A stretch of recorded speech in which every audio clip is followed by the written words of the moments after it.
Hi, welcome to the Rose at Home channel. I'm Rose, I am at home, and I am so glad that you have decided to join me today when I go over my TBR for July. And I am admitting, if you saw the picture in the thumbnail, this TBR is way over the top, but it is July.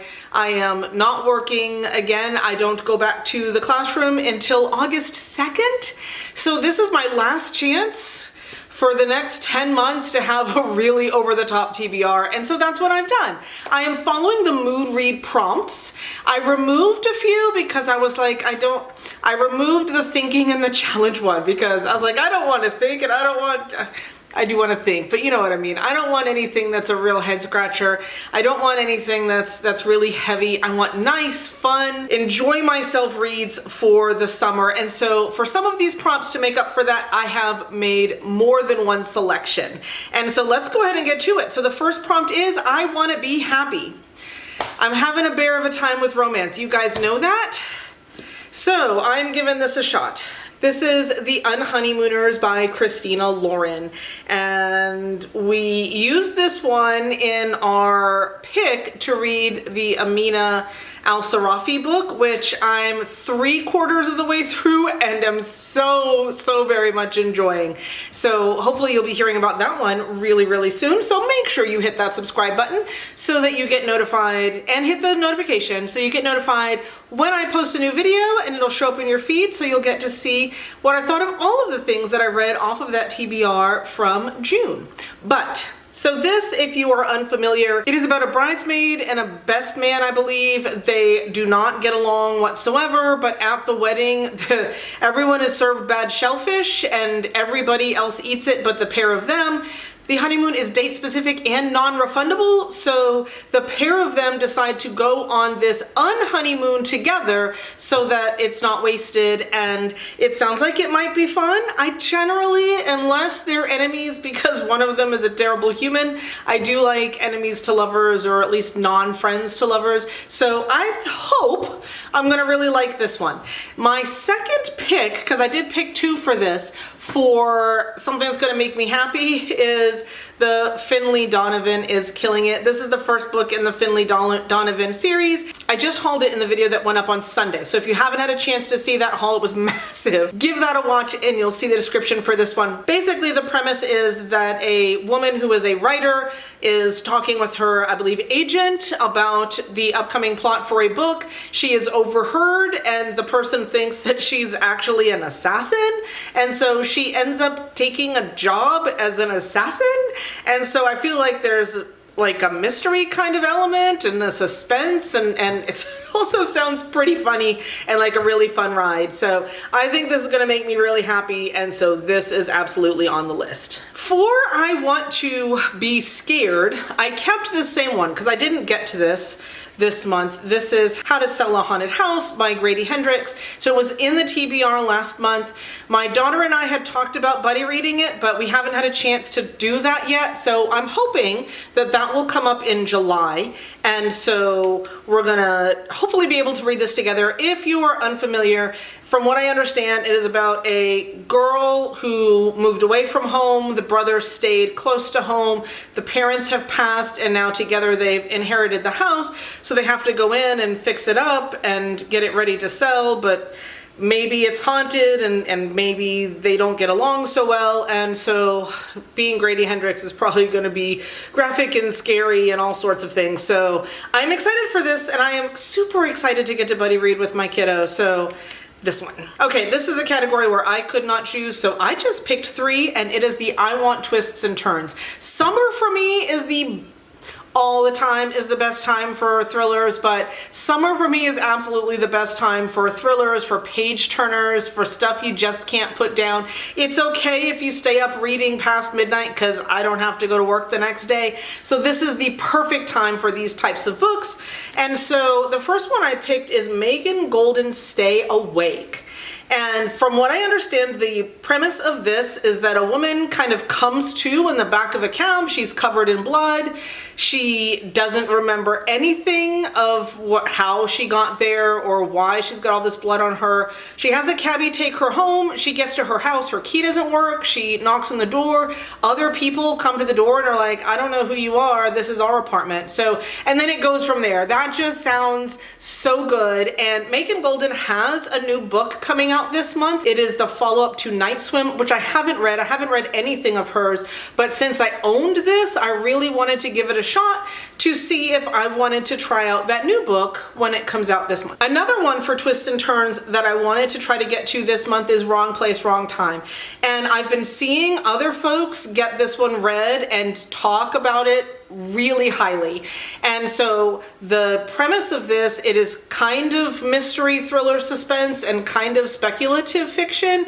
It is about a woman who looks out the window, there's her teenage son, and then she sees him like kill somebody. Then I don't know if it's like right then she passes out or if it's that night she wakes up and it's the day before. And every time she goes to bed or goes to sleep, she time jumps backwards to try to solve why did her son do this, what's going on, what happened, and to try to prevent him from doing this and that person being killed and him ruining his life. And that just sounds like I want to know what's going on. So this on the list for sure. And finally, for twists and turns, please, nobody that I work with be concerned. It's Murder Your Employer.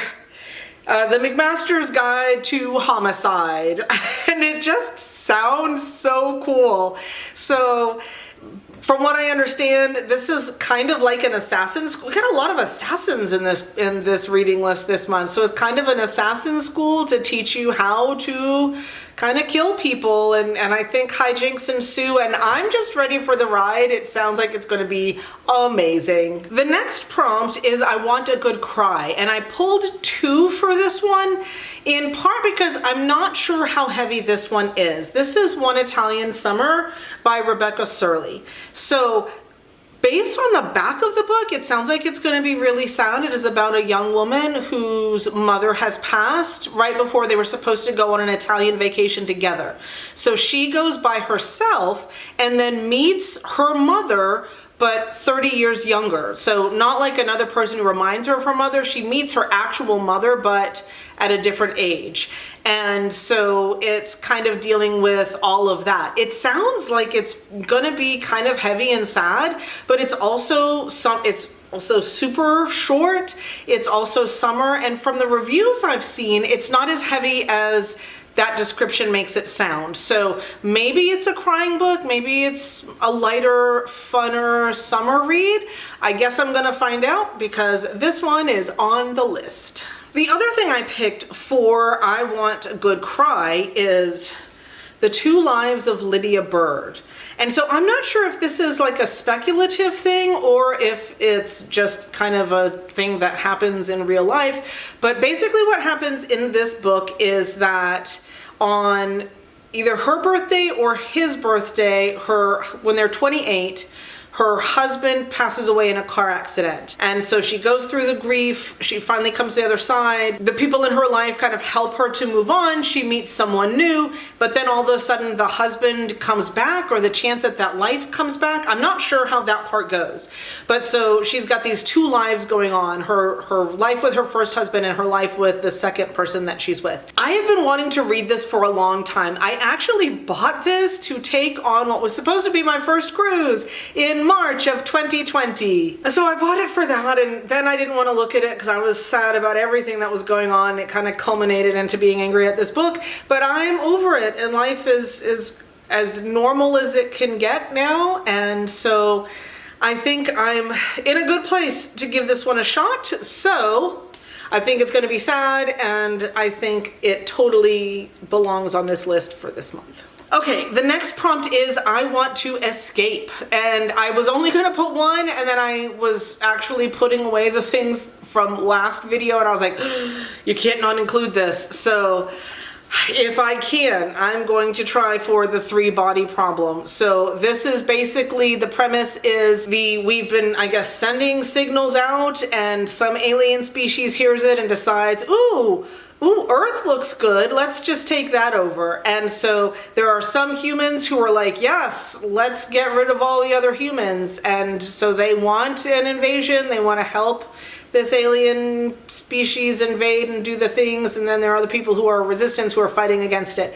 And so it is the first in a series from what I understand, and it is becoming a Netflix show, I believe in January. Now with the writer's strike and everything that's going on, that date might change, but I really want to read it. And when I picked it up, I thought I was going to give myself time, but I really want to get to it now. So it is on the list for this month, and it is on the list along with, because I got to, guys, The Fourth Wing. I have one that people are dying for, so if I don't like this, I need to know now, because apparently you can sell it for like hundreds of dollars at this point. No, I totally get why books are, I think, something that just came out that's that kind of price. I don't understand, but I do get first editions are first editions, and I got the first edition with the sprayed edges, so go me.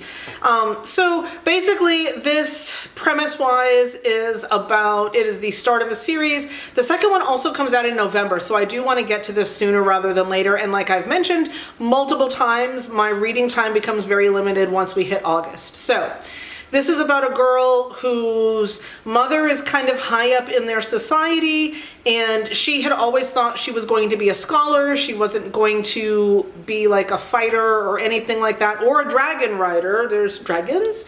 And her mother kind of forces her into the training school to ride dragons, and she has enemies, I guess. It's very dangerous from what I understand, and so I love all about the dragons, all about that kind of school training settings for starting out really good fantasy series. So I suspect I'm gonna love it as much as everyone else did. If I don't, I will absolutely tell you. Also, if I do, I will absolutely tell you, but I want to go ahead and get it done just in case. Maybe I'm just holding an investment here and not necessarily a series I want to continue. The next prompt is seasonal read. So something that screams summer, and you guys know if you watched my haul video that I bought this specifically because I wanted to read this as a seasonal read for this summer, which is gonna mean July. It is Ellen Hildebrandt's The Hotel Nantucket. The premise is that there is a young woman who is running a now dilapidated, used to be like in the Gilded Age, beautiful hotel or motel. It might be haunted by a chambermaid who died there. It's kind of running into disrepair, and she's trying to kind of get things back up and put together. And so I didn't make it sound all that great right there, but it does sound really good. It's got great reviews, and look at that cover. How do you not want to read that in the summer? So I bought it to read this summer, so it is going very high on this list. The next prompt is, I've wanted to read this for a while, and I did pull 5 or 6 books that were the oldest on my TBR, but I wasn't quite feeling any of those, and this is supposed to be a mood read TBR. So what I did was I went into my Goodreads and I looked at everything that I had got in the year 2019. This really stood out to me. It is Nora Roberts' Undercurrents, in part because it's set in summer. We've got this kind of waterside element to it. It's also a romance, but it's said like a romance suspense. And so that sounds really interesting to me. Let me read this one to you because I haven't hauled this with you before and it's been a hot minute. Okay, within the walls of a tasteful, perfectly kept house in North Carolina's Blue Ridge Mountains, young Zane Bigelow feels like a prisoner of war. Strangers, and even Zane's own aunt across the lake, sees his parents as a successful surgeon and his stylish wife, making appearances at their children's ballet recitals and baseball games. Zane and his sister know the truth. There is something terribly wrong. As his father's violent, controlling rages and his mother's complicity become more and more oppressive, Zane counts the years, months, and days until he can escape. He looks out for little Brit, warning her to be smart, be careful. In fear for his life, he plays along with the insidious lie that everything is fine while scribbling his real thoughts in a secret journal he must carefully hide away. When one brutal, shattering night finally reveals cracks in the facade, Zane begins to understand that some people are willing to face the truth, even when it hurts. As he grows into manhood and builds a new kind of family, he will find that while the darkness in his past may always shadow him, it will always show him what is necessary for good to triumph and give him strength to draw on when he once again must stand up and defend himself and the ones he loves. So in the Goodreads description, it focused more on the aftermath, that he comes back to the town. So that, I hope that wasn't spoilery. Oh, for myself, I hope that wasn't spoilery. I don't know how much is gonna focus on his childhood and how much is on the trying to come back and reestablish the relationships that are worth establishing and finding peace with what he went through as a child. I don't know, but it is on the list and we'll see if I can get to it this month. Okay, so the next prompt is Oh Shiny. And yes, Oh Shiny means something you just got that you absolutely have to read right now. And there are already a few that are in this stack that count for that, but The Measure. I actually hauled this in the last video. Basically what happens in this is that everybody on the continent, so not on the planet, everyone on one continent wakes up in the morning, there's a box outside and it has the date that you're gonna die or how many years you're gonna live or something like that. You basically know how much longer you have left alive. It turns the world into chaos. There's apparently something political with it. This one still has me thinking, it's still calling to me from this. I was like, I'm not even putting you on a shelf. You are going in the TBR. And I really can't wait to get to this, hopefully this month. And the last two are things that I really need to read this month because they are for book club. So the first, luckily they're both short. The first is Hunter's Green by Phyllis A. Whitney. It was written in the 60s. It would have been set in modern day then. So it's 1960s England. It is a gothic romance mystery. I don't know a ton about it, but it is for book club, not this weekend, but next weekend. So it's super short, so I have plenty of time for it, and I'm very excited for book club. So I will let you guys know what I thought of this. And the last thing, which is for book club 2 weeks after that, is Legends and Lattes.